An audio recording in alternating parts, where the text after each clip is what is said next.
Before You Sell and Move, the Conversations No One Has But Should. And your presenters are Victoria Hathaway, Director of the Silver Group of the Bob Lucido team of Keller WilliamsLucido Agency. Victoria, can there be a longer title? I'm not sure there can be. And Charna Kinneberg, Vice President of Moyer Move Management. So just a few quick housekeeping items. We encourage your general questions throughout the presentation. If you have a very specific question, you might want to hold that for another conversation with Victoria or Charna. Your questions really enhance the conversation, so thanks in advance. You also received the presentation slides by email yesterday, and they're also available in the section marked handouts to download on your screen at this time.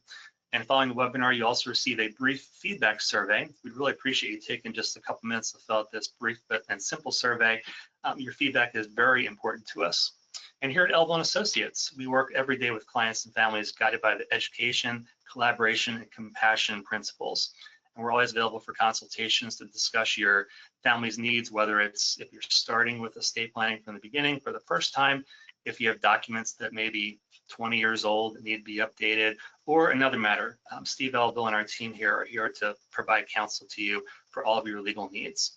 So with that, let's get started. I have the privilege and pleasure of introducing today's presenters, and I'm going to read their brief biographies here. So Victoria Hathaway is a realtor, certified senior advisor, certified senior housing professional, seniors real estate specialist, and holds the certificate on aging from Johns Hopkins University.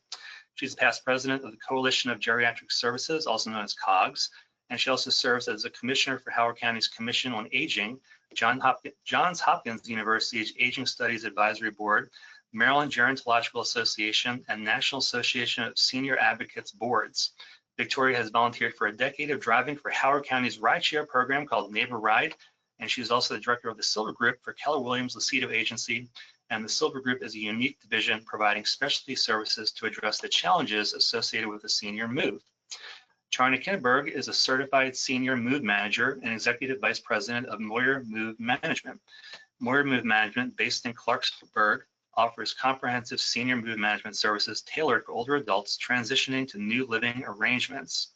Their offerings include space planning and design, downsizing and organizing, packing and unpacking, and coordination with moving and storage services. The team collaborates closely with caretakers, third-party managers, and community liaisons to ensure a smooth and positive moving experience. Emphasizing professionalism and empathy, Moyer Move Management aims to alleviate the emotional and logistical challenges associated with senior relocations. So in full transparency, I've known Charna and Victoria for many, many, many years. Victoria was the first person I ever went out to lunch with when I came to Elville and Associates 13 years ago. That's hard to believe. And they've also helped one of the most important people in my life, my mom, move from her larger estate property in Glen Arm, Maryland, to a beautiful condo in Carroll County, where she's now happy and healthy. So thanks to Victoria and Charna for all your support of our firm and for my family in particular. And I'm sure you'd be a really great resource for everyone here on the webinar today. I'll turn it over to you. Thanks for having us, Jeff. Thank you. Trying to lead off. Okay, so one of the things that Jeff didn't say is how long I've been doing this, and I feel almost like I was born doing this stuff. My background's in nursing, and I'm one of the founders of the National Association of Senior Move Managers, and have been in move management for 24 years, so a couple of days. And there's a lot of things that people start doing when they're getting ready to deal with their stuff, which I think is a huge part for both of us in getting ready to move, or even getting ready to live safely in your home. So let's go on to the first slide, the next slide, Jeff. Oh. We're stuck on the title slide. There you go. Okay, here we go. So the first thing when you're starting to even think about moving is trying to deal with all this stuff. And that can be exhausting. And there's two ways to deal with it, just like Vic will say about there's a couple different ways to deal with things. You can either deal with that stuff in advance, or you can wait till the last minute and say, I'm moving, and then have somebody else deal with it. The biggest gift you could give to your children is to not leave all this stuff for them to deal with. And in fact, I was reading a couple of articles today, and it was talking about just that, one of the biggest things that older adults can do, I'm one, is, and you too, that's right, is to deal with your stuff ahead of time. And it could even be while you're in your home, you want to stay in your home. We hear a lot of times people are in their 90s, they still want to stay in their home. We'll deal with the stuff ahead of time. And you don't have to do it all in one day. Stretching it out makes a lot more sense. Go ahead to the next slide, Jeff. Chime in whatever you want. Yes, I will. KISS, keep it simple. And I'm not going to go to the last word, but keep it simple. So we run a downsizer club, a simplifier club, and we talk about goals, and we talk about them small, achievable goals. So one of the first meetings we ever had, we had somebody that was going to go into his garage. Remember that? And he was going to go attack his garage. And I asked him, how full is his garage? He said, oh, it's very full. And I said, well, let's pull something a little bit more achievable. And he said, okay, I'm going to do a whole shelf. I said, well, let's do it a little bit more achievable than that. And he said, how about one bin? We have a winner. We often get couples and they're trying to help each other. And as you're getting ready to move, this is especially important, stick to your own lane. So if the woman has a tool shed in the basement and or a whole set of tools in the basement, and he's got a dark room, the wife doesn't go into the dark room and the husband doesn't go into the tools. You keep them separate. And the criteria at that point should be either keep or don't keep. You want it, do you need it? And thinking ahead to your new lifestyle, make sure that you're keeping things that are really important and you're getting rid of things that are really not important. And that was an interesting point that I was seeing today, where they were saying that all the things that are important don't have to be kept if you have a picture of them, and you can still have the memories associated with the picture and declutter as a result of having the picture and not having the thing. Go ahead to the next slide, please.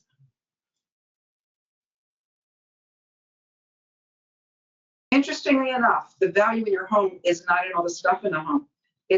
But the problem that we get into is what to keep and not to keep, and how to deal with stuff. So there's really 5 things you can keep. You can do with your things. You can either keep them, gift them, sell them, donate, trash, and storage. Now the problem is that people get all mixed up. Well, they put a 6th one on there. Yeah, there's storage. I don't consider that an acceptable thing, but we'll go over that later. They slipped that in on me. Yes, but I'm excited for you to talk about that, because that's one of your big education points. Okay, let's go on to the next one. Well, so I will say, Charna's going to work through each of these. You don't want to talk about storage and I will get there. Oh, you'll get there. Okay, all right. I lived this as a, if you can't be good, be a good example. And my dad had 12 years of storage. And when we finally went and cleaned it out, after 12 times 12 payments, we threw everything away and kept what would fit in the back of my SUV. So Charna is going to talk in depth about that. And I think that's a pitfall that a lot of people fall into. Yeah. We've got 2 pictures here, and they're my pictures. The one on the left, that's a box of gold I found in a condo that I owned. And my renter had died, and thank God I'm in my condo. And I had the challenge of trying to find his will. So it was in Texas. So we found a lot of unsecured guns. It's in Texas. Everybody has them. He was not a terrorist. He did have a gun safe. Now, most people probably on this call have things like china cabinets in the living room or in the dining room. I had a gun safe, big one. And when I got into it, I learned all kinds of things about getting into gun safes too. That was pretty interesting. You can get a locksmith to unlock them and not know that it's been unlocked. But anyway, I found this little box, not real big, very heavy. And 7 or 8 years ago, there were these gold bars in there. And the value at that time was a bit over $100,000, probably it would be $400,000 or $500,000 at this point in time. The value of that little box was starting to approach the value of the house. There's no doubt in anybody's mind that's worth a lot of money. It's gold, right? 99.9% pure. The thing on the right, that is my grandmother's candy dish. And I lived with my grandmother when I was growing up during the summer in Atlantic City. I had one rule with Camp Grandma, don't miss such a grandmother. That was impossible. I was named after her mom. So that has a lot of emotional value for me. When, aside from the fact that I have a good story about the gold, usually if things have financial value, it's gold, it's silver, it's something that's tangible. Savings bonds. We found in one gentleman's files about $200,000 worth of savings bonds. Financial value. Emotional values are the things that really stop us. They're the things that have stories attached to them, emotions attached to them. The problem is that we often get those things very confused. We think the things we've had for a long time that we got 10, 20, 40 years ago have emotional value, have financial value, where they have emotional value. And that was another point that I was reading this morning, of people often attach financial value to the things that they've had that they paid a lot of money for. But since things have changed, they're not worth as much. And it goes back to the value of things you own. Most of the time, the majority of the wealth that you have is in the real estate. It's not in the contents. So let's go on. Let's go to the next one.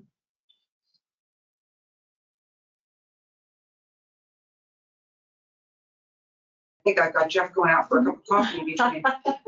So in between all that stuff, we have the idea of what am I going to do with this? And so this is another experience that I had with, I travel with my nieces and my daughter once a year, bring everybody together, and they don't want my stuff, but they do want my money to go on experiences. And we have a lot of fun together, and it's really meaningful because we're spending time together.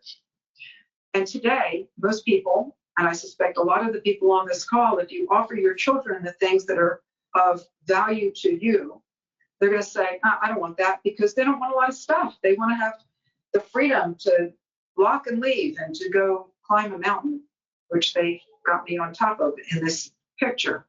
So I was the photographer.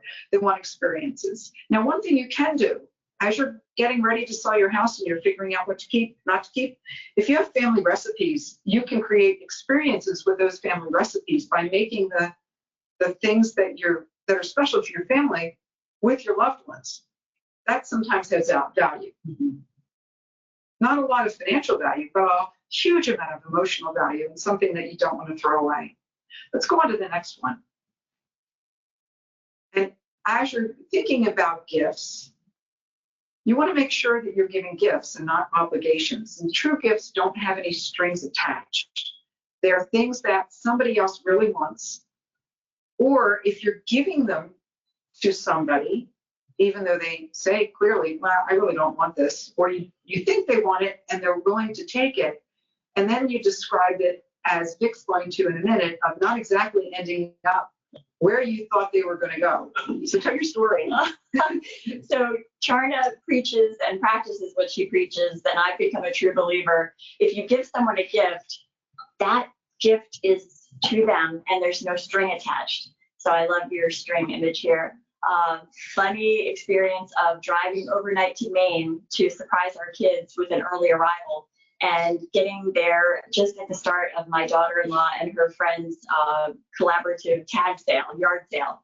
And lo and behold, the Tiffany champagne flutes that we gifted them were up for sale at her tag sale.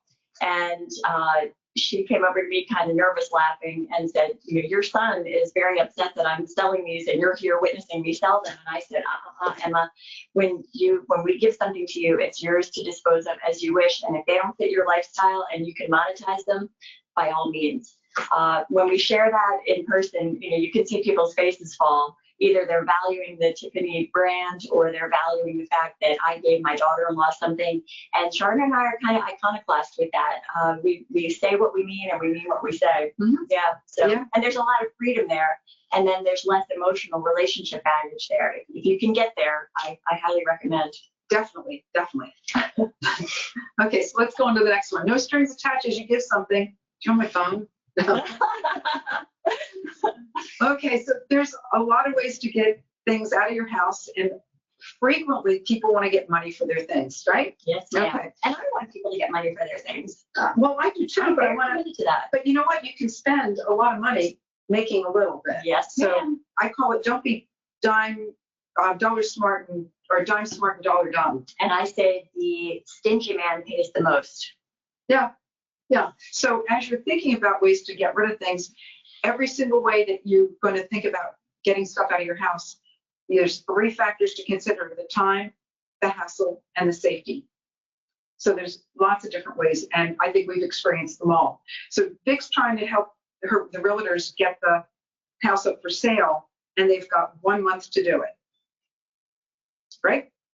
Or you're trying to get it staged, and it's cluttered, and you've got 2 weeks before it goes on the market, and they've got to get it painted, and they've got to get window treatments down, and they've got to get it floored, photographs. There's lots to be done, and they say in the staging report, they say you need to get rid of 50% of the stuff. So now you're under a time crunch, and you think, okay, I want to sell a bunch of stuff, and you obviously can't have an estate sale, because if you have an estate sale, that usually takes a month, 6 weeks between setup and them pricing things out, and you need to be out of the house, and you need to advertise. They need to advertise, and they need to be there and set it up so that your stuff is protected. So the time's not going to work there, right? Yep. So you think, okay, I'm going to put some stuff on Facebook Marketplace. Facebook Marketplace is really good. It's the way you get the most amount of money, except you have to get it on there. And for those of you that are not computer literate, that can be a hassle. And then you've got people picking it up. Well, if you're going to meet them at the police station or at Panera Bread, that might be fine. So you have to keep your safety in mind. And by the way, as you're doing this, you're eating up time that you have to get your house decluttered. So then you've got, I'll send it all to auction, right? Well, it still has to be packed up, and it still has to be taken there, and they need to decide what they're going to take and what they're not going to take. So you have a bit of hassle in there. And there's also a dollar factor in there of getting it packed and transporting it. So it's a viable auction, but same thing goes with estate sale, with the, not the estate sales, the consignment shops, excuse me, consignment shops. We have a real guy that we use when we're under a real time crunch that will come in, and he will clear everything out and give you some money for the things he wants, and he'll charge you. And depending on where that trash to treasure ratio falls, you may be able to get paid to have them take stuff out of the house. I know him, so you're safe. He'll do it under whatever time frame we want, and it's very little hassle. So that's one of the ways that we avoid that. We can take things to auction for you. We can pack them up and we can get them out quickly. So those are options, but there's always a cost associated with, you don't get as much money if you let somebody help you, but you decrease the time and the hassle and the safety associated with it. But just keep in mind, as you're considering different factors, there's always those 3 things associated with trying to get ready to sell your home. Yes, I would chime in here on is a conversation I was actually sharing yesterday on a client visit. If you know what you have, and it's to a level that your kids or your family don't know what you have, please turn the item over, take notes, make a notebook, and write this item, and not only tell the story for the provenance, for the joy and the emotional value of that item, but if there's a financial insight and you could save them paying for an appraisal, for example, please get a notebook and jot it down or tape it to the item. Again, can't be good, be a good example, super painful story. My dad was a world-class collector of militaria and had a single family home, empty basement, full to the gills, with all 4 branches, both genders of uniforms, Purple Hearts, bomb sites, you name it, and he had it, and it was cubic square footage full. We thought it would have been great for him to barcode it and type the notes, and we were going to help him, and he was going to open a business. He got sick, it didn't happen, and it was left to us to empty that basement. We called a military sales specialist from Florida. They asked for pictures of what we had, and when they saw the sheer breadth and the volume of what we had, they said, we're flying up. So they flew up, they took a survey and they came to us and said, we will pay you cash on the barrel. You have to decide tonight. If you don't do it, we're flying back to Florida. If you do it, we're going to rent the largest non-CDL U-Haul and drive it all back to Florida. So my brother and I were left looking at each other saying, you know, they've made us a cash offer and we don't know what we've got. And so the tragedy was that they took it all. We accepted their offer. They cleared it. It took them all day to load the truck up, and they could barely get the door shut on the truck. The volume was so great, but we'll never know what it could have been. So just, you know, it was a financial loss. It was an emotional loss. We felt like we were letting our dad down for his legacy, and the failure was to communicate. Mm-hmm. Well, the other thing you can do, what we have today that we didn't have back when you were doing that, is we have these wonderful little things, and we have the ability to take pictures of things and have them identified. Yes. And not only that, they can, the AI can tell you what the value is. Yes. So we also use one of the auction houses. We use Weschler's, and we'll take pictures of that, and we'll send it over to them, and they'll tell us. They'll give us a realistic view. And I have other sources, so I'll sometimes compare those two sources so that we can figure out whether or not things have value. And that's really a relief, because we're in a situation today where we're not at the mercy of somebody's being honest or not. We'll get a realistic view of, is this stuff really worth it? And we can actually compare what AI says versus what the auction house says versus what the clear out guy says, and see if it all jives. So today we're really at much more of an advantage than we were years ago when you were dealing with that. Yeah. And that's really, and also you're looking at current market value. You're not looking at how much you paid for the items. Just like a house, how much you paid for that house doesn't relate to what it's worth today. I remember being a gentleman's home, and he had a Lexus parked outside of his house, and I walked in, and he was really afraid of getting ripped off with his home. And I put it into perspective. I said, how do you feel about the car in your driveway costing you more than the house that you bought 10 years ago? And he said, I never thought about it that way. Yeah, that's an amazing thought. Yeah, $30,000 back in the 60s versus today. Yeah. Well, you make money. But again, you could get ripped off. My dad had antiques. He bought high, and at the time that we were selling, it was low. And we paid for an appraisal, and I feel like we almost paid more for the appraisal than we were able to sell at the antique store. So you don't even need to do that today because of the automation that's available online for everybody to kind of check. You can also go to eBay when you're trying to figure out if this is valuable or not, and look at the things that have sold and the price where they've sold. And you can also see the things that were posted that never were purchased. Yes. So you start getting an idea of what the market is trying to do. Charna makes a good point on that. When we're doing presentations where we have more time, and this is an expanded topic, she will say, focus not on what the item is being put up for sale for, what the asking price is. Do your research in the bucket where it shows you what they actually sold for, so that you're not focused on a pie in the sky number. Keep it real. Okay, let's go to the next one.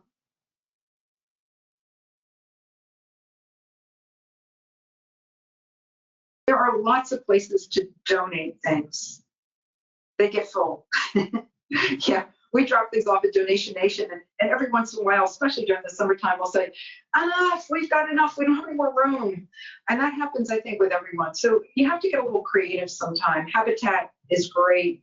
In the Baltimore area, Second Chance, I've never been in the store, but it's I'm afraid to go in the store because I don't want to buy any more stuff. Mm-hmm. But they're a good place to donate things, and I think it's Purple Heart or AMVETS that does the weekly runs, and it's to the children's charities as well as to Purple Heart. So they're really good places.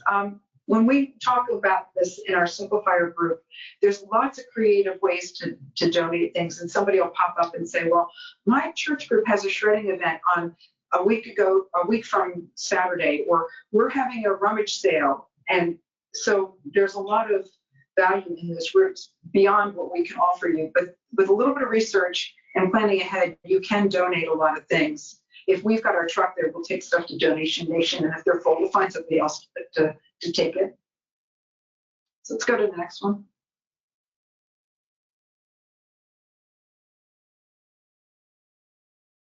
Trash, recycle, and disposal. Probably the hardest thing is the last one. As you're cleaning out your house, you're getting ready to make sure that it's ready for the realtor to come in.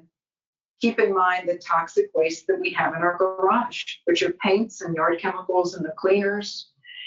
There are people that want that. This is another place with the Buy Nothing groups on Facebook, or their free cycle groups in Yahoo, where you can post this stuff and people want it. I once did a yard sale, and I had a lady come up and want to buy my old English furniture polish. And I said, no, I'm still using that. She said, well, I'll give you $1. It's going to cost me $3 to replace it. No, you can't have that. So, yeah, bulk pickup in some places, and the dump, going to the dump in some places.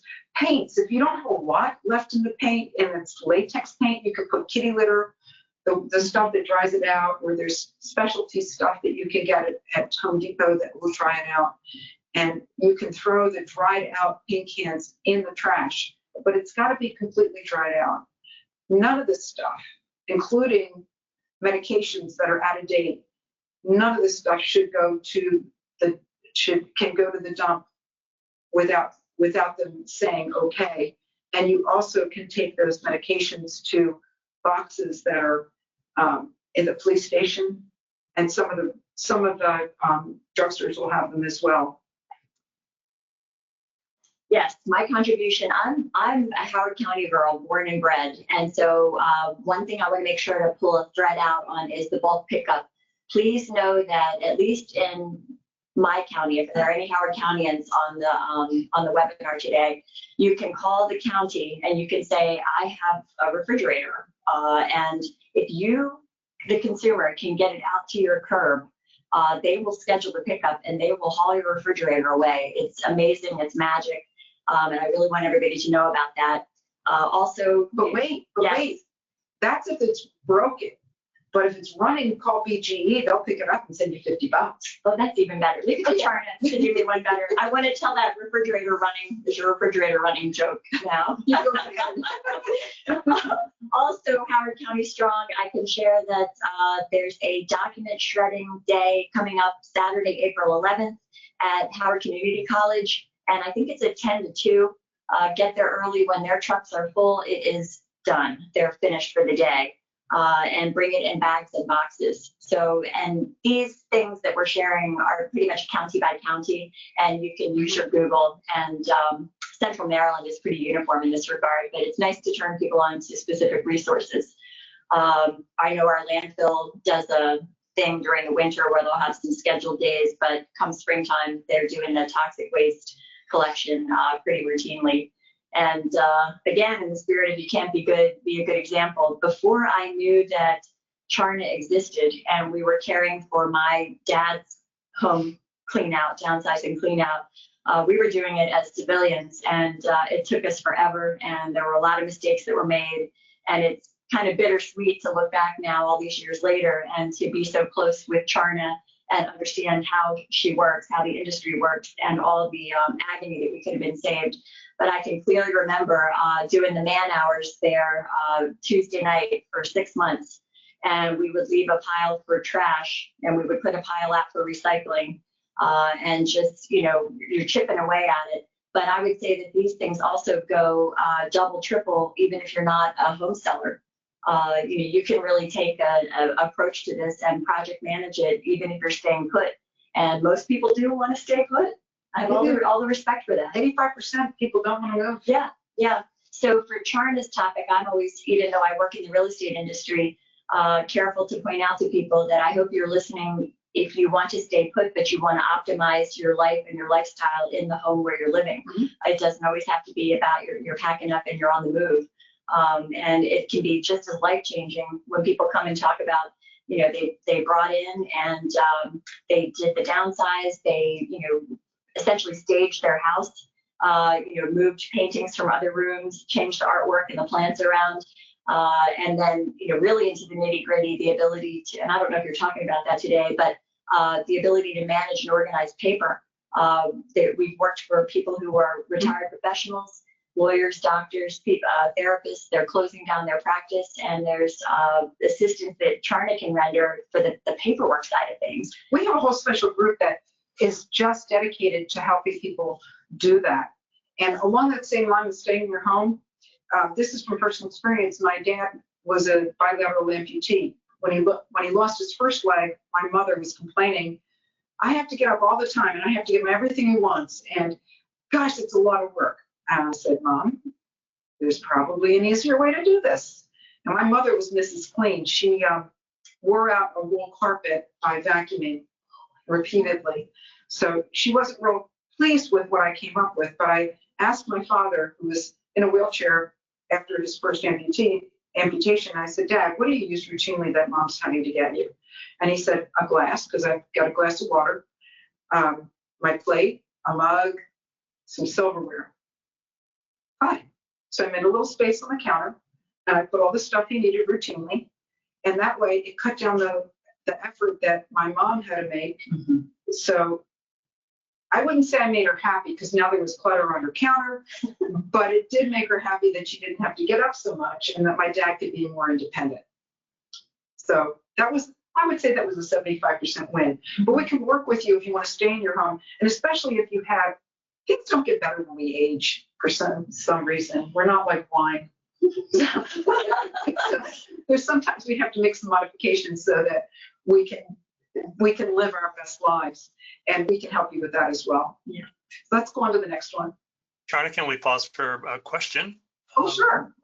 So have an attendee says, can you repeat who to call to pick up a functioning refrigerator? Who will pay you? Didn't catch that part. It's Baltimore Gas and Electric, BGE, and if you wait just a sec, I bet one of us will be able to find the phone number for you. It's really weird. It just, you can do that.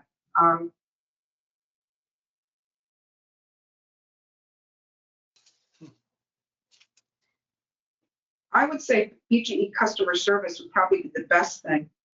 Ooh, yeah. Or did you? Yep, I got it. Did you get it for well, I'm on the cookies. Let's see. I Googled BGE buy refrigerator and schedule a pickup today. So I'm on BGEsmartenergy.com. BGEsmartenergy.com. And they give you a link to click for a pickup, and they talk about BGE's appliance recycling program. They ask you to validate yourself as a customer. Ooh, and I've got a phone number. Okay, you can register over the phone for this. I hope you're ready. I have 833-202-3660. So there's also some other caveats to it. It needs to be decent size. You can't have the dorm size refrigerators. They'll pick them up if they're picking up a big refrigerator. Also room air conditioners, dehumidifiers. The mini refrigerators, 3 to 9 cubic feet. So it can't be the tiny ones. It's got to be in working order. And for us, they came, if it's one that is not frost free, it's got to be clean and defrosted. And it has to have the water lines disconnected. They do come in the house to get them. We had oh, that's amazing, because that was Charna's referencing pandemic era, where all the assistance that used to come in the door across your threshold, all of that stopped, and the onus was on the consumer to get things out to the porch or out to the curb, which is kind of a deal breaker for a lot of people. But they'll come back in now? Yeah, great. I had one picked up a couple months ago. That's fantastic. That's the hard part, coming in and getting the dolly and getting it out, and if there's steps, dangerous. Wow, great. I try to do it. Yeah, well, great question. Yeah. I just trying underneath the refrigerator. Oh, no. All right. Storage. Here we are. Okay, this is my latest thing, storage. Yeah, I turned into a math teacher here. There's things go into storage and they rarely come out. So I make people, when they're talking to me about, oh, I've got a grandchild that's really going to want the dining room table, or my credenza, or my antique, whatever it is, or their childhood bedroom set. Whenever they come up with this idea, I make them do the math. Tell me how long you're going to wait for this child to pick it up. Well, he's 6 now, and probably till he's about 26 and out on his own. So that's 10 years at maybe $100 to $200 a month. You also should have insurance. As soon as it goes in there, you want to have some kind of insurance. And you need to look carefully at these storage places. My husband and I had some records that were in storage, and the last time we were getting last set out, we found something that we hadn't put in there. It was rat poison. And we looked up, there was mesh up top. Things go between one area and another. There was another time that one of the movers didn't have a warehouse. They would put things into self-storage for their clients, and carpet beetles got into the rugs. So you want to make sure that you have insurance. And it's interesting, there's a chain of command with when you're moving stuff and who's to blame. And usually if it isn't a common chain of command where the same person picked it up, is storing it, and takes it out, and you have insurance or value protection along that way, then you're kind of at risk. So along with the monthly fees, there's a move in and move out cost associated. So many times you're putting stuff in there, it stays in there for years, as Vic can attest, and it's worthless. And that goes back to understanding the value of things. Now, there are some really legitimate reasons to have storage. If Vic and the stagers come in and they say, well, this house is beautiful, but we need to do a few things to make it marketable.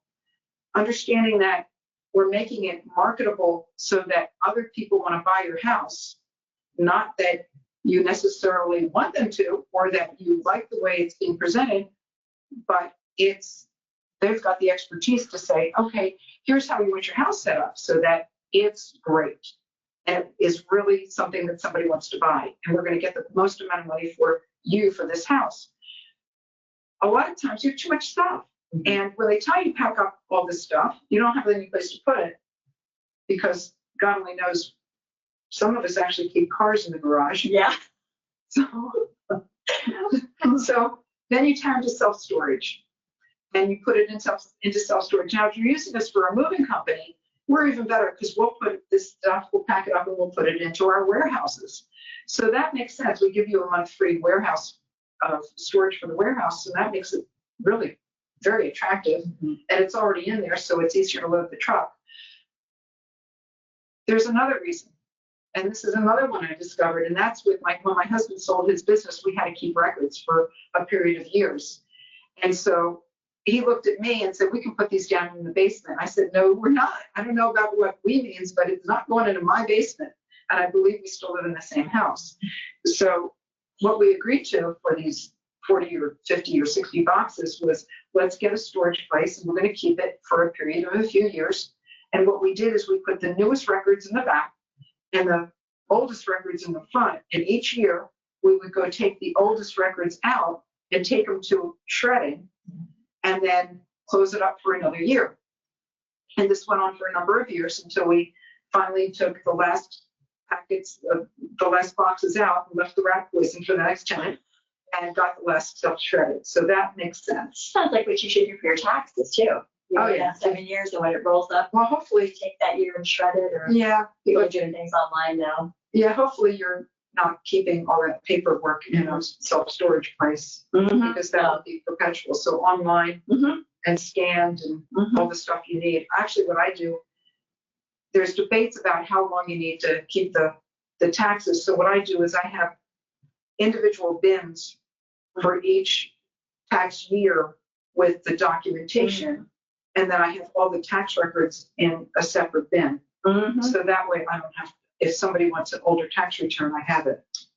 Timely topic. I mean, we're there. It is the season. My So favorite time. I wish everybody well for that. Yeah. May the IRS be well and moving forward from where any of us are. So I hope there's no IRS agents on this. It's necessary. It is. So. Yeah. All right, let's go on to the next one. Unless you got something else to say about storage.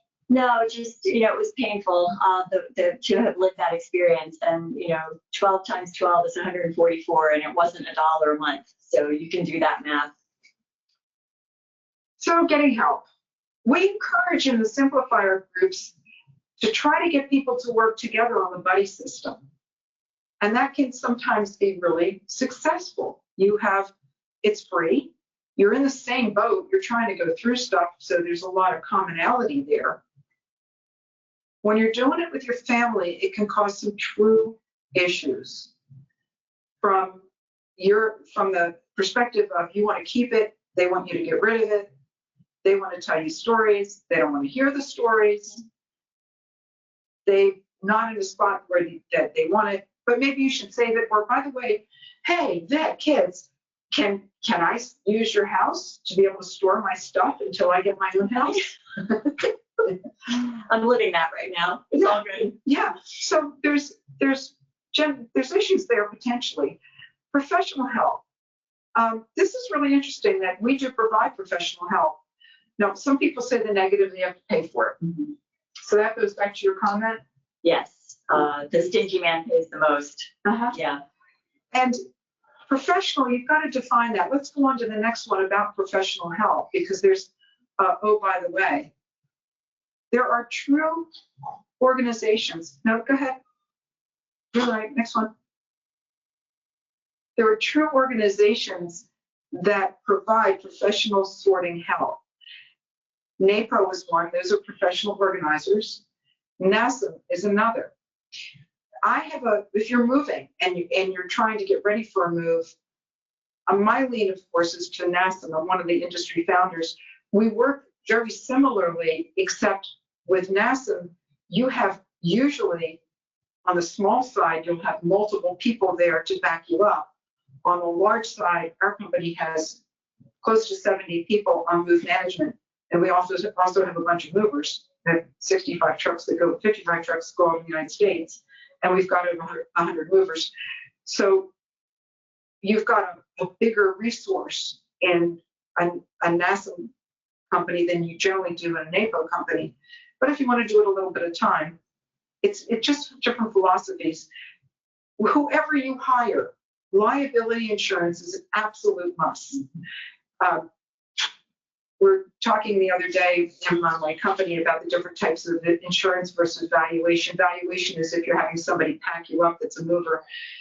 Liability insurance is if I'm on your property and I step off a curb and I break my leg. The tendency is to hold the homeowner responsible for the medical bills. If you have liability insurance and you're paying for somebody to be there for the liability insurance for the company, it's their work comp and their liability insurance. It's not yours. If they damage the wall, they put a great big dent in the wall, their liability insurance should pick that up. Whoever you work with, they should have a contract. They should have paperwork to tell you what you're paying for and what the fees are going to be. They should do an estimate for you.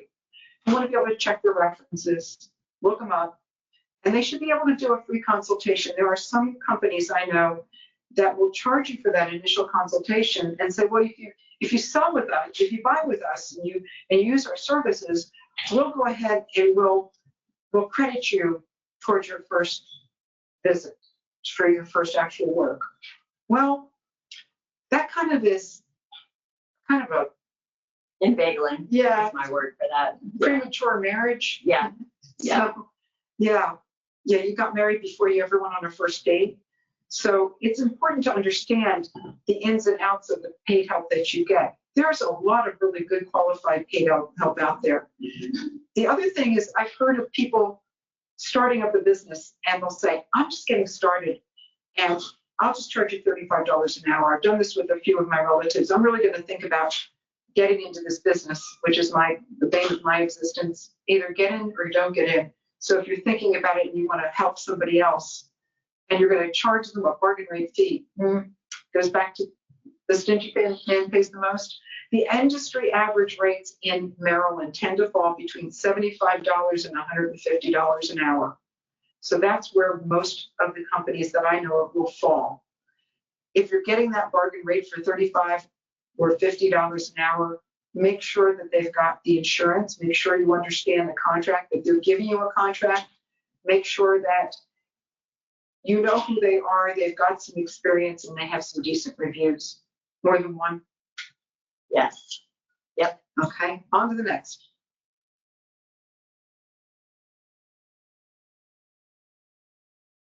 So what I have is just a little bit about Moyer. Do you want to talk more about real estate at this point in time? I do, but I always like to give my reflection on the fact that it's nice when we do a presentation for Charna to go first, because I cannot overemphasize the importance of, in our perfect world, Charna, the downsizing that you're doing, the right sizing, that would come first. You don't want to put the cart before that horse. So this is great. I would say if people are thinking about, if you are thinking about moving, ideally you'd be spending the year prior doing this work. I hate to see people in a time crunch and all that adrenaline. It's so unnecessary. And the time that you're working on the downsizing process, ideally, in my perfect world, wouldn't be the time that you're interviewing the realtor and you're scheduling a sign to be put in the lawn. So just use the time on the front end. Time is your friend. For staging, Charna's company would be the tool to implement the recommendations of the stager. If we provide a stager and the stager does the consult and says, this is how you can take what you have and make your home and your things look like a model home, and you're getting a written, sheet of room by room what to do, and you think this is great, but I'm not going to do it, or I can't do it, or I don't want to do it, then here's the task rabbit that they will come and they will implement. So just things that, we could talk very deeply about each of these topics, just trying to give you a high level of understanding of how it can work for you.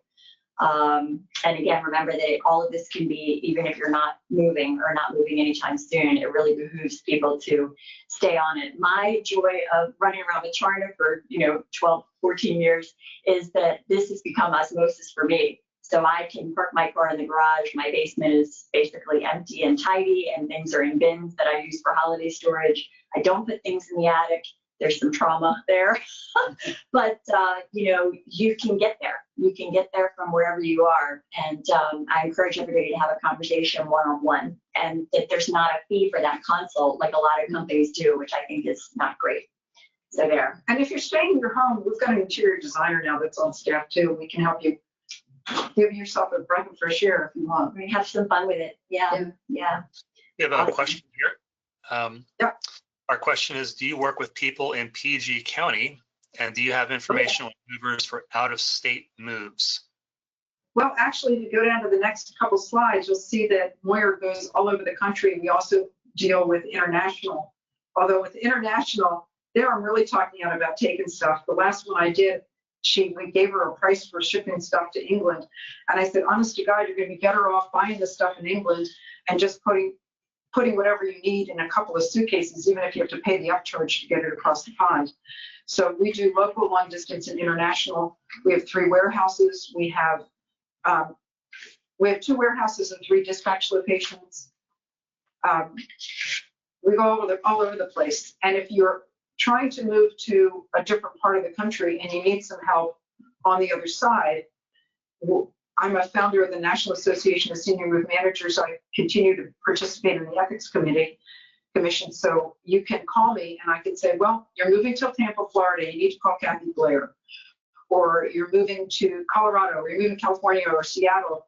And I'll find somebody that's there that's a part of the National Association of Senior and Specialty Move Managers, or I can hunt down somebody in one of the organizational groups that I belong to.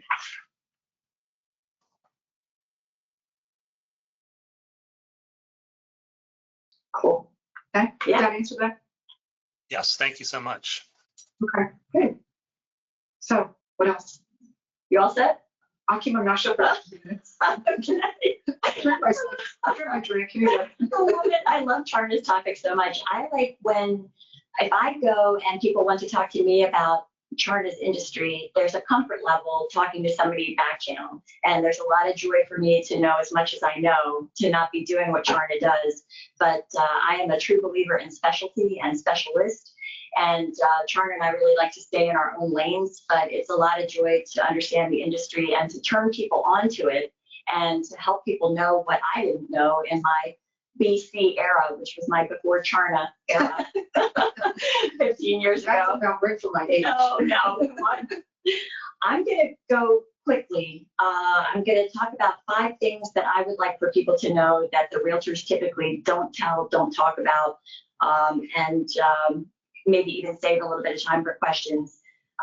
Actually, segueing from Charna's industry to Jeff's industry, I'm going to talk first about why I believe that every seller should have power of attorney. I'm so keen on it, and expand from seller to, in my perfect world, everybody age 18 and up would have power of attorney. I'm going to talk today about how I experience it through the real estate world, and I'm going to do it as sort of a storytelling approach. Power of attorney is, and I'm not an attorney, I'm very careful not to step into that, but it's a lot of fun to help people understand the value of it, and then, pivot back, give Jeff a call, go and talk to Elville and get it done. Power of attorney is the legal document that empowers another person to act on behalf of you if something's going on, you're out of the country or you're ill, something has rendered you incapacitated, and you've got a person with the documentation to do for you. So in the real estate world, this would, for me, a lot of times be, I'm walking in and it's a husband and wife, and they own the property, joint tenants by the entirety, which is real estate jargon for husband and wife having a special form of ownership. And I will be gently feeling my way about, do they each have power of attorney for the other? Because should something happen to one of them, we can market the house, sell the house, get a great price, have a closing date scheduled. We cannot go to closing and close that transaction if they both, if one or both are unable to sign. And the magic key for that, the solution is for one to have power of attorney for the other. So some of the stories had a situation where the people were selling, they were married to each other, they did not have power of attorney, they were very wealthy, they traveled, no children. They took umbrage at the fact that I was schooling them on legal things. And I said, it's okay, we're different, we actually really care, we'll get into the weeds and educate about these things to protect you ahead of time. And ideally, I want everybody to be as bomb-proof as they can be going into a closing. So they didn't have the powers of attorney. They listened, and they said, oh, we didn't know that being husband and wife owning it jointly meant that we couldn't sign for each other. So they learned a thing. And then I said, please get your powers of attorney. They took their money out of their retirement accounts. They moved into a CCRC where you do a large, amount of money going in the door, and then you have your monthly. We always say, please don't do that because we don't want the tax consequences. And until the home is closed, we never know what's going to happen. They did it anyway. They took possession. Charna and I were thrilled because we do like it when people can move in first and then deal with everything that's left at the house. I mean, that's pretty much gold standard. But what happened here is they took possession. We had not closed yet for the sale of their property. Mr. had a stroke, and Mrs. called me and said, you told us to get powers of attorney. We didn't do it. Now my husband's had a stroke. Now what? The end of the story was that it was a mini stroke, TIA. He reconstituted. He was able to have power of attorney created, and we were able to close for them. But that was a really tricky week where we weren't sure what was going to happen, would we be able to close. And if we weren't able to close, then would they be looking at guardianship for him? Or would we be looking at pushing that closing date down the road further? And meanwhile, the clock's ticking on their investments being taken out and those tax consequences. And they're also owing the monthly fee, which they had planned to get out of the liquidated funds from their home. Another example is and people will say ageism, you're being ageist, Victoria, because I only work exclusively with older adults. I've worked from 62 to 100. And I will say, no, this is something that once you turn 18, you should have this document. And so I'm really on that crusade. Another story is that we had an only son, and he was my peer. I'm 61. He was certainly my peer. Unfortunately, his mom was already ill with dementia, and she was in memory care. So he came to me and he said, you're talking to me about this. I have my mom's power of attorney. So I'm doing backflips thinking, this is great. Finally, somebody's walking in the door prepared. He dropped dead. He dropped dead, and he had not gone to a specialist elder law approach attorney who would have made him bomb-proof. There was no successor for the power of attorney for her. She's sick. She doesn't have capacity any longer. We can never, ever again get a power of attorney for her during her lifetime. And there is no more power of attorney. So that ended sadly. He had wonderful college-age daughters. They could have been the successor powers of attorney. So you need to kind of take it and think it's not just a one and done. You need to be looking at it at a higher level. The reason I'm a raving fan of Jeff's firm and the elder law specialty is the analogy I make. When you go to a primary care doctor, they're rock stars and they're generalists, and we love them. That's a generalist attorney. When you go to a neurologist, because you need a neurologist, they're your rock star, they're your specialist. That's how I put it, akin to elder law. And this never would have happened otherwise. So that was a situation where it became a guardianship situation. My third story on power of attorney, and then I'll move on. Yes, sir. Can we pause for a question related to that sure. issue?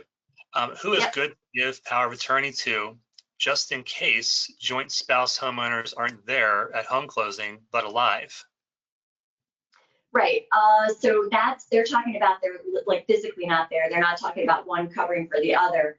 I mean, I've seen, Jeff, you'd probably be better to advise. I've seen people, they have 3 kids. It's not necessarily the oldest kid or that it's gendered, but it's the kid that's got the most executive function, or they work in the industry, or they're a banker, or they're a numbers guy, or they're a social worker. There's some reason that makes one kid stand out over the others in a very respectful way to be the one.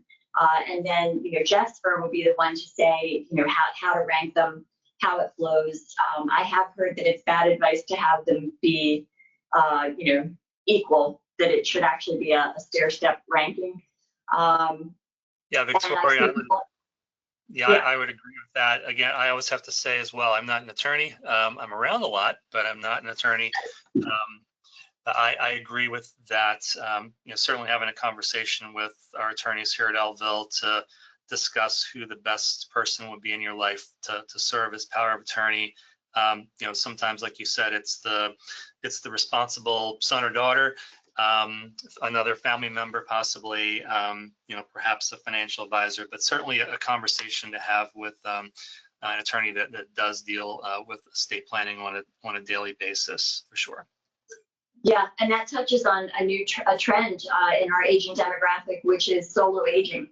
There's a lot of people who are bereaved or divorced or never had kids, or the kids are not in relationship. So that is a question that has some real meat on the bones. And Jeff, that might be a phenomenal topic for you all to take on as a webinar if you haven't already done. Agreed. Yeah. I believe that our attorneys also, in very specific situations, do serve as powers of attorney for individuals as well. So it's what your goals are, it's what your specific situation is, and certainly happy to provide legal counsel about making those important decisions, because they are very important. Yeah, perfect. Well, and I could do this show on Halloween, because my last third example with power of attorney that is from my experience in the field was early in my career, and I was coaching about the importance of power of attorney. This was a situation where it was husband and wife. The wife was the second wife, and the wife had moved into the husband's existing home, and the husband only was on the deed. So I'm feeling my feelings, and I'm thinking I need to really talk to these people about how even if they were joint tenancy, married and both on the deed, that would not help if they went to closing and something happened health-wise. So I said, you would do very well to at least just get power of attorney for your husband, so that God forbid something happens, you have a leg to stand on and we can get the show closed. So this was an example. We had about $100,000 worth of work done in advance to prep the property for market. It looked like a show place, and we're holding that ticket to go to closing, and everything's great. Market it, sell it, and get $100,000 over the asking price. All the things we hope will happen were delivered. Time to wait now for closing, and Mr. Seller has an aneurysm, shock trauma, ICU, coma, never emerges from coma. And the bad news is that they did not listen to me and they did not get him a power of attorney. You cannot make this stuff up. So we sold the house that first time, and the buyers were able to get out of contract because they couldn't wait for the guardianship process for Mr. Seller to take place. Sold the property a second time, sold the property a third time. The price kept coming down. There was squirrel damage, there was water damage. We're holding the ticket for the $100,000 worth of fixes, which is very stressful for them. And the wife had to pursue guardianship through Howard County courts, and it took 9 months, and the whole thing was traumatic, and it would have been completely avoidable had they gone and spent a very relatively small amount of money and had the power of attorney created. So I usually save that topic for the end. I parked that up front today because I never want to time out on that and the value of that. And I'm so appreciative to Jeff and Elville for hosting us today to get the word out there through me as a layperson who is a real estate licensee. Quickly, I'm going to talk about one topic is the best practice to have my home inspected before I sell or after. I can kind of boil that down to 1 or 2 sentences. I take a stance that says, wait. If there are things that are wrong with your house and you know that, get them fixed. Be proactive, be a good steward, and do the maintenance. But let the buyer bear the task and the cost of having your home inspected when they have come to you, fell in love with your home, and put your home under contract to buy it. That home inspector will then present the report, and you can negotiate and you can fix whatever the terms of sale are, but don't necessarily get out there ahead and take that on the chin. I like to say that once somebody has the inspection and then those items are disclosed, and then the buyer comes and does their diligence and exercises their right to have their inspector come, you've got a whole other raft of items. Those guys are great. The home inspectors do their job, and their job is to justify their existence, and they'll find more things. So I just say, don't open Pandora's box, let your buyer do the thing. Another one that I can go briefly with is what is a listing contract, and is it boilerplate or not? Listing contracts are uniform across the board by brokerage for the county and for the state and for the federal pieces of that. It is boilerplate. Where it's not boilerplate is pretty short and sweet. How long did you hire that realtor for? And how much time do you have to give notice to them to fire them? 2 different metrics there. The most egregious example we were brought in to take over and help was an older couple in Anne Arundel County on the water. And whatever document they signed gave the realtor 5 years exclusive right to sell, which is just ridiculous in so many ways. I say it's all a negotiation, and if you're trying somebody on, maybe they're saying, you've hired me for 2 weeks, and if I am not serving at your pleasure, you can fire me. You could say we can go on a 24-hour by 24-hour basis. You can make it as hard or easy as you want, but I want you to be empowered for that, and you hold those reins. The most egregious story I can tell about giving the amount of time to fire is we were brought in to take over. A person had moved into a continuing care retirement community that was really working to serve the resident. They let her have 6 months, almost like a bridge loan, to get the property sold and to make them whole for their buy-in piece up front. And this lady had hired her realtor friend, and so there was a peer relationship there. 6 months went by, and it was unable to be sold. So the sales team said, you ought to call Victoria, call Lucido, have them come in and put eyes on it. So we did, and we made our recommendations. And the first thing we say is take out the contract that you have, and what are the terms to cancel her? They wanted 9 months to cancel. And so we said, well, you could have a baby. You could make a baby in 9 months. So it was adversarial, and we said, don't hold her to the extra 3 months. Let her go and keep the friendship. So she did, and they did, and we did, and we had it sold in about 2 weeks after that. Just different approach, different skills, different resources. Buying my listing, what does that mean? Industry jargon for buying my listing means that Charna is the good realtor. And she comes and she tells you, here's your house, and it has, you know, these things that are concerning, and it has these things that are working for it. And she's telling you the straight dope and what the pushback is going to be by the buyers who come. And I come and I'm the bad realtor, and I'm doing smoke and mirrors. And I love that your house has wallpaper in every room from 1972. I love your olive shag carpet that you trained your Great Danes on.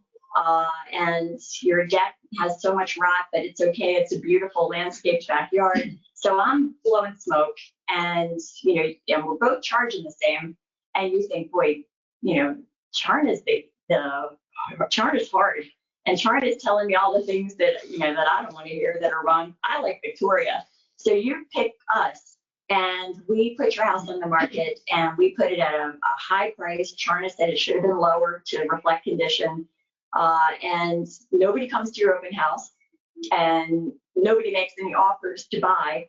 And 2-3 weeks have gone by, and you're looking at me and I'm looking at you, and I'm saying, well, I think we need to have an uncomfortable conversation about your carpet and your wallpaper and your deck rot.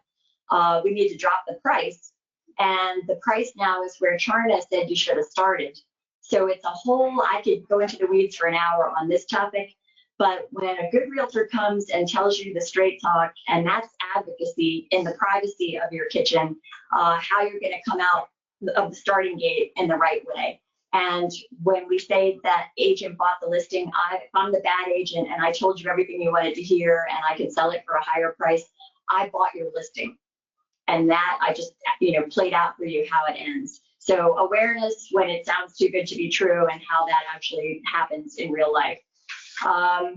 The soapbox that I'm always on is my 5th topic. I've got one eye on the clock. It's what is a pocket listing?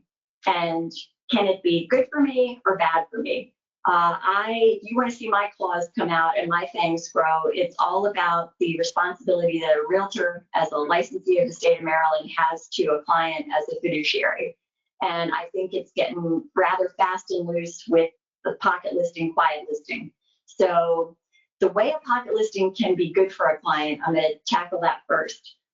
It allows the client to sell where you've hired an agent and you've listed with an agent at a brokerage, but it's not put out on the multiple list. It's not marketed publicly or widely. And how could that be good for somebody? Why would they want to do that? There are reasons. I'm going to give you 3, you know, I'm going to go quickly for 3 stories. One is, these are from the field. We had a retiring professional and spouse. The house, you know, they were wonderful people. It was a beautiful house and property, but they hadn't kept up on it. And there was some level of shame about that. Money for them was not the object. So when we came, we presented all the numbers as we do. You know, if I sold it as is, if I sold it investor style, if I sold it as is, if I did some fixes, if I did a bonanza, all the fixes turned it into a like new model home type house. And, you know, I'm reading the room and they're really not interested, but what they ultimately wanted to do was to sell investor style and leave, in this case, $60,000 on the table of profit that they could have made if they had taken other paths. They did not care about the money. They wanted to pack their pajamas and their toothbrush, go to the beautiful new senior retirement community, and get out of Dodge. So as much bias as we come with to try to get people the most money we can get for them, if we're not listening to their goals, we're not doing it right.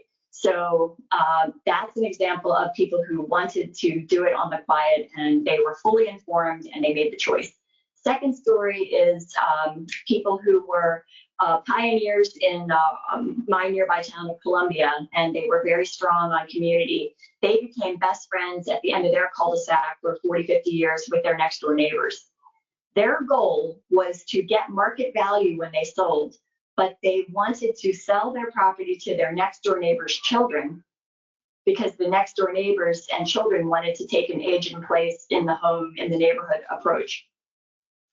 We came, we valued the property, and we said if we, you know, fenced up the flagpole and marketed it widely, we could probably get you $50,000 to $75,000 more for your property. And they said, thank you very much. It's great. You valued it at market value. We're going to go back and see if these kids next door can pay full freight And if they can, we're going to sell it to them. We're not going to market it. It's our property, our decision, our goal. We would like for you to represent us, because God forbid you ever sell a property, even to dear, dear friends, without being represented and protected. And that's the way that one went. Great story, great way to demonstrate how this can be a wonderful thing. And the last one was a family dysfunction story. Husband, wife, second marriage. Husband dies, leaves the property to the wife. There's a first wife and a daughter. And they really believe, with a lot of anger, that they have rights to the property. We're called in, we're doing our diligence and checking title and checking, legal documents and estate plan to make sure that what the lady who's interviewing us is telling us is true. And it was. She did not want that property put on market where they could see it on the internet, that they would know it was up for sale. She did not want a sign in her lawn. She was coming from fear. And we said, well, certainly we can get you a better price than your predatory next door neighbor who's offering you rock bottom. We have ways to market it, and we did. And she got as good a price as we could possibly get, doing it on the quiet. So that's my thing of, this is a topic, you should know what it means and how it pans out as fiduciary. Why I'm against it, if you don't market it widely, you'll never know what you could get.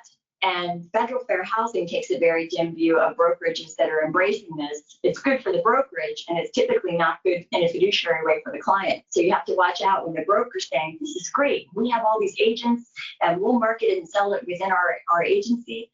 I'm saying, because if an agent is saying, well, I can quiet market it and I can see if there's a 625 offer coming, and get it and leap on it. I'm saying, if you don't put it out on the multiple list and show it to everybody, how will you know that there's not a lurking 650 or 675?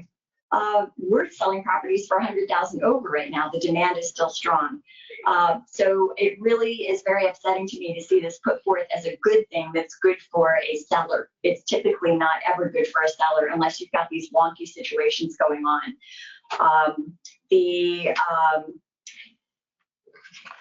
There was something else I wanted to say about that my notes. Yeah, thanks, Charna. I could get a whiteboard, and I don't do math, but I'm watching my clock here. But if I come to Charna and Charna says, yeah, I paid $60,000 for my house 50 years ago, what do I think it's worth? I'd love to get $400,000. And I say, I can bring you $400,000 in 2 weeks cash. And she says, great, where do I sign? And I'm true. I bring her the investor. She gets her $400,000. I get $20,000 in commission because she agreed to pay me 5%. I'm capturing both sides because I'm helping her sell, but also bringing the buyer. And so she's got 400 that's down to 380, and I captured 20,000. The problem with that, her house was worth 500,000. We never had the conversation about what it could have been, should have been. Never asked to show comps, didn't present comps, just gave her this kind of pie in the sky approach. She said yes, she chose it. And if I had marketed that property and brought her a $500,000 sold price, then at 2.5%, I'm getting what, 12.5. So when you understand that she's lost 100 grand doing it that way, and I've doubled my money doing it that way. Anybody that wants to say, oh, Victoria, haven't you read Freakonomics? We all know that the realtor should sell for as much as they can get for me, because that's a function that drives my commission higher. I say, bring me a whiteboard and I'll show you how this goes down. Washington Post did an article touting a broker, touting this. I called the Washington Post and said, I can't believe you did that. I've been asked to write articles for Elville, mine to share, on this topic, pulling the threads out and why it's not a good thing. And damn if the reporter said, so show me what you got. And I said, welcome to it. And she said, I'm going to go back and ask Washington Post editorial if they will buy into me doing an article just on this to educate the readers. And she did, and they did, and they did, and I keep it in my file along with my article. And Scholarly is now getting into this. Boston College just did an article, a research article, on how this is becoming a thing and how it is causing nationwide older adult sellers to be getting less profit I mean, there's enough data here now that they can do a scholarly paper on it, and I am fit to be tied. So look, So between the two of us, we've managed to talk to us. So are there any questions that we want to handle quickly? Victoria and Charna, thank you so much. Just great information in truth, from some industry leaders. Thank you so much. So a couple of questions here. Let me jump back on camera here. Yeah, now's a great time for final questions. One question we had here is POA less of an issue if a home is titled to your revocable trust? I am humble, and when I'm out of my depth and when it's really into something a lawyer should say, I shut my mouth. I can't do that one. Yeah, so again, me not being an attorney, and this is not legal advice, so if you have a trust. Yeah, my legal advice is get an attorney. Yeah. If you have a trust, you typically will have a successor trustee, and that person could ideally manage that type of situation. But at the same time, if you have a trust, then more than likely you'll have your ancillary documents and powers of attorney and advance directives as well. So again, it's a legal counseling issue, and certainly happy to answer those questions with the help of somebody qualified to do so, like an attorney. Our other question here, is there a way to get a copy of your article that you just alluded to?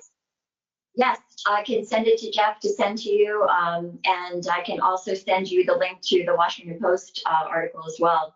There is meat on those bones, and I do a lot of advocacy work in the wider community, and some of real estate needs advocacy. Happy to share.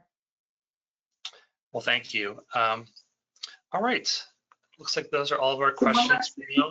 Yeah.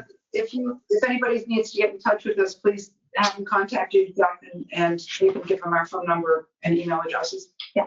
Absolutely. So I would send out a follow-up message to all of our attendees and those who registered but couldn't be here, including the video and the slides again, Victoria's and Charna's contact information. And if Victoria could send me that article, that'd be wonderful, and I can share that with you as well. Our webinar series continues. Next week, I'll be taking off my moderator hat, putting on my presenter hat, and talking about the Elville Client Care Program. So it's, if you're looking at being very intentional with your planning and updating your planning on a recurring basis, the Client Care Program is something you certainly want to learn about. We have a lot of members here at the firm.